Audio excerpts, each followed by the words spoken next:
Throws it to the end zone, and it is picked off. Picked off by Sean Taylor. He threw it right to him. It was easy to look at this game at first blush and say, mismatch, big-time mismatch. Miami was a bad team. I mean, they had some players on that team. Blew the doors off Nebraska the previous year. So this Miami team was intimidating.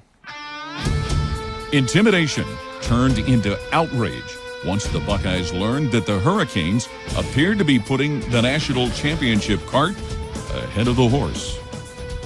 They already made a flyer about the national championship party. I heard about it. They got a flyer saying back-to-back champions party January 4th. I got the flyer in my locker room. Thomas Matthews got it when he was home. They already having the party. Clinton Porter's hosting it, and it's crazy. There was a party planned already to celebrate their national championship. And, Clinton Portis was going to be coming back and all the old Miami guys. And that pissed us off. Just another show of disrespect. They're taking their eye off the prize. Thank you. Thanks for planning that party, because it pissed us off, yeah. And we took that personal. How could you not? I've always likened that game to the Buster Douglas-Tyson fight because Mike Tyson wasn't expecting Buster Douglas to throw the jab like he did and hit him in the face all night. And that's exactly what the Ohio State defense did to Miami's offense. Ohio State was just playing big-time, heavyweight, fight-type football and prevailing.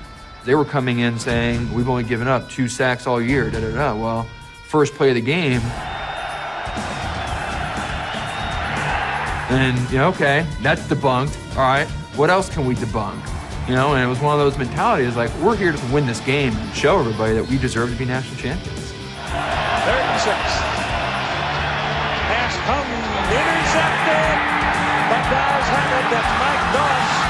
30, 25. Inside the 20 before he's pulled out of bounds by Willis McGay. 4th and a half a yard. A quarterback keeps it, and he's in there. This is just some old adage that I have read before, and I think it's fitting because once an intimidator fails to intimidate, they then become intimidated.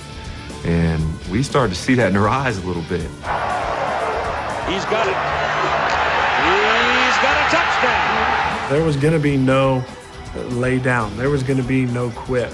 We knew going into that football game that it was going to be a fight, that it was going to be a 60-minute game. We didn't know it was going to be longer than 60 minutes. But we knew it was going to be at least a knockdown, drag them out 60-minute fight against a very good football team. And, I'm not sure they had the same mentality.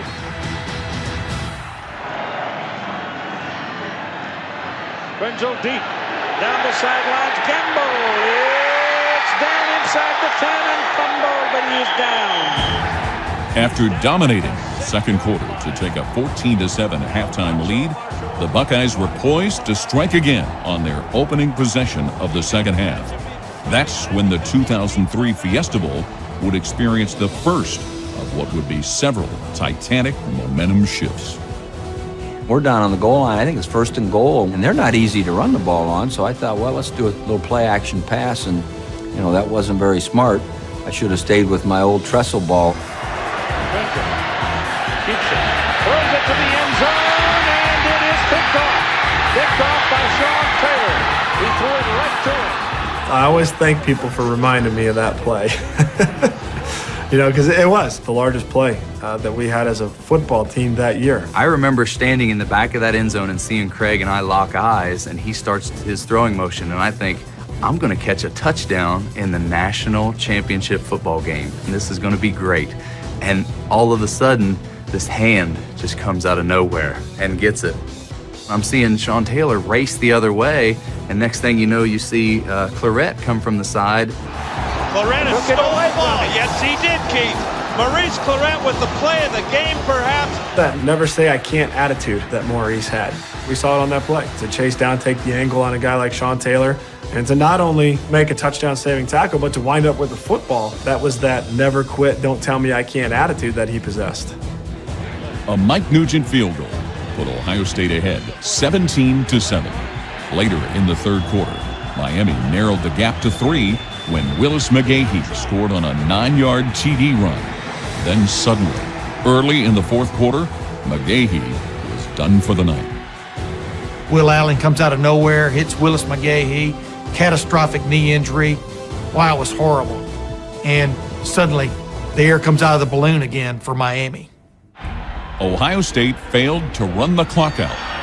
The Hurricanes had one last chance to tie the game, and they made it count. Here comes Westbrook Harris.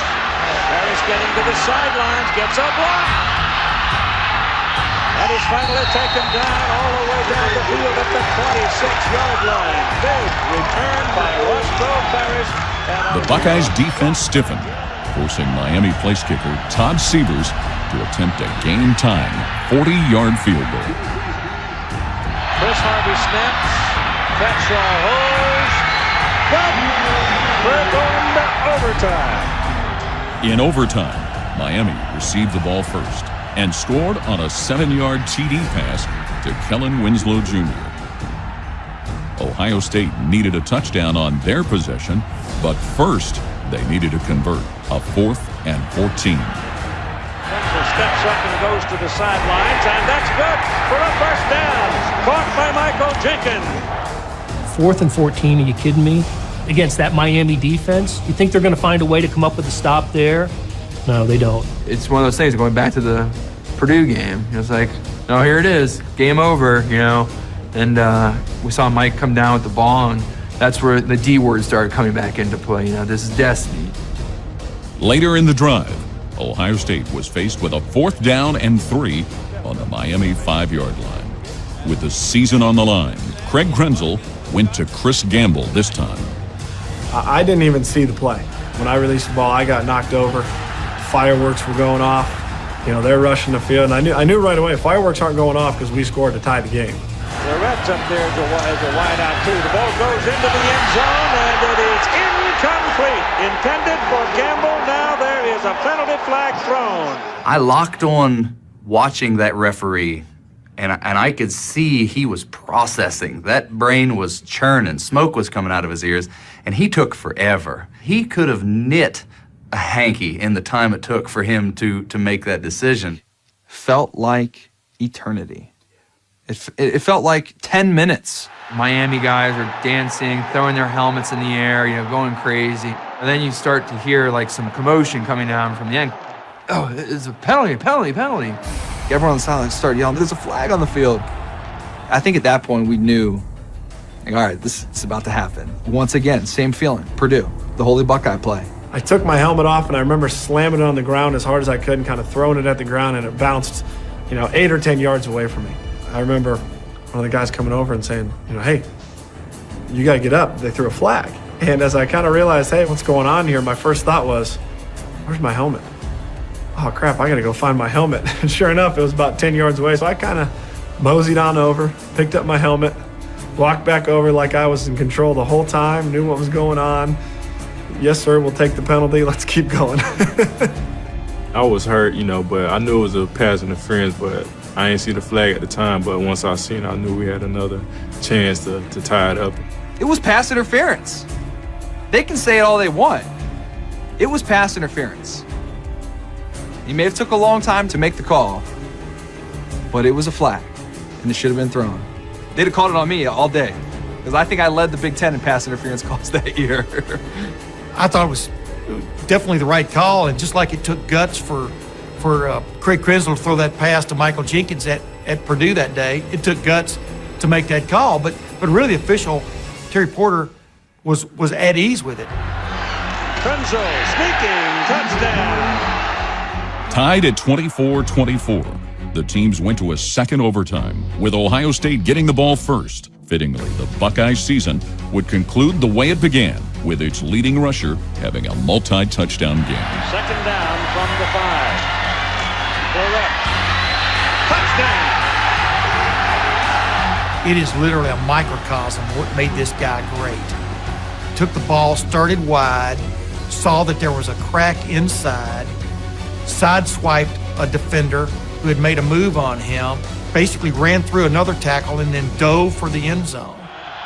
With a 7-point lead, it was now up to the Buckeyes D to seal the victory. By 7, Dorsey's pass incomplete.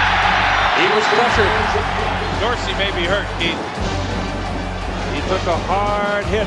That blitz had become our signature, our go-to defensive call. With Ohio State leading 31-24 in the second overtime, the Hurricane season came down to one last play on 4th and goal, and the Buckeye defense was in full attack mode. Kellen Winslow and Dorsey under pressure. Throws it. It's a kitchen sink blitz. We love that blitz. Ask any player on that defense about field mock-up. He comes off the edge and grabs Dorsey, and he's flailing to get rid of the ball. No better way to end it. I see Ken Dorsey get pressured, and the ball comes up, and I just hit the ball down. And it all just kind of hits us at the same moment. Game over.